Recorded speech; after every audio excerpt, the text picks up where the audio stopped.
Tamagoya. Alam mo, akala ko talaga hindi magbabayad. Oh, Chichi. Eh yun, nakatulog na. Kaso lang, ang lakas magkwento kanina eh. Mukhang nag-enjoy siya kasama si Tina eh.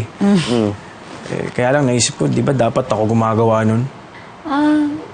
Well, don't worry na. From now on, ikaw na talaga ang gagawa nun. Loves. Anong sinasabi mo, ma? Ilalayo na natin si Chichi. Simula ngayon, tayo na lang ang pamilya niya. Loves, teka, sandali ah. Ano naman sinasabi? Parang hindi naman yata tama yan. Madadagdagal na yung atraso natin kala Ninong. Tayo pa talaga may atraso. Hindi ba parang sila nga may atraso sa atin? Tinago nila si Chichi. At saka kasalanan nila kung bakit muntik na mawala yung bata. At saka yung tinay na yan. O diba?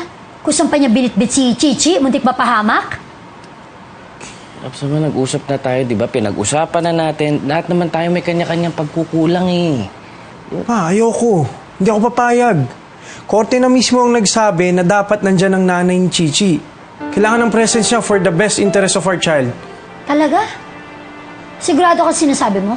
Gusto mo ng presence si Tinay? Pagkatapos ng ginawa niya? Ha? Paano kung biglang tumakas na naman yan? Ha? Isama niya yung bata.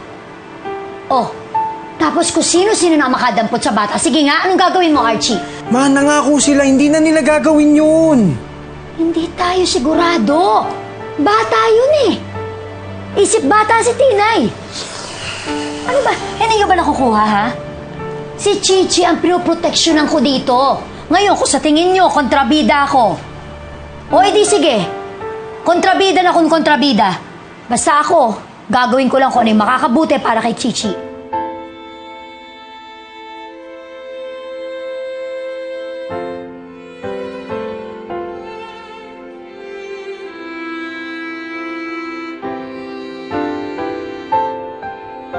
Anak, Chichi, ito susuotin mo ha. Hindi ka na muna papasok sa school. Bakit po? Sabi po sa akin ni Mama na bawal daw po mag-absent sa school. At saka nadalaman po ako ni Nanay sa school. Chichi, lilipat ka na rin ng school, ha? Yung lilipatan mo na school, yung yung mas malaki, mas maganda, mas mahal. Pero, paano po yun? Hanapin po ako ni Nanay. Lawi, pwede ko po ba tawagan si Nanay? Sasabihin ko po na dito na lang po ako sa bahay niya dalawin. Ano kasi lilipat na rin tayo ng bahay. Pero, ito lang po ang alam ni Nanay na bahay. Dito niyo lang po ako pwedeng dalawin. Huwag na po tayong umalis, Lavi. Huwag na rin po tayo lumipat ng school ko.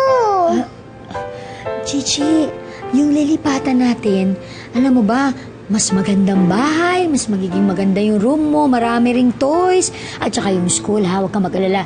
Hanap tayo yung magugustuhan mo, ha, yung marami kang magiging kaibigan. Sisiguraduhin ko sa'yo, hindi ka malulungkot, ha? Dali na, ayos na natin.